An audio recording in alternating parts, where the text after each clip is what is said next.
Welcome. In front of me is a ULEFONE Note 8P, and today I'll show you how to capture a screenshot on this device. And to get started, open up the content that you wish to capture. I'm going to be using the home screen that you can see right here as the example for it. So once it's open and visible, simply press and hold power key and volume down.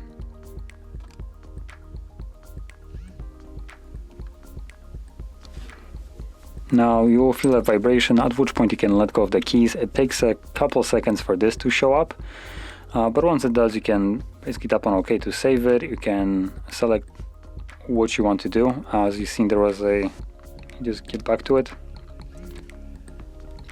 So you have a full local, which basically allows you to crop it. Can I get it back? Oh, there we go. We have paint, which allows you to draw on it. A free, which will simply allow you to use your finger to select the area that you want to select. And surprisingly, we also have a long screenshot, which that is really surprising. So that being said, by tapping on OK, it saves. But now that there is a other option, I'm going to quickly go into the settings because that is the easiest way to show off scrollable screenshot. So again, same as before. Hold volume down and power key. Once this shows up, you can simply tap on long, and this will start basically scrolling down. Once you tap on the screen, this will automatically stop the screenshot, and there we go.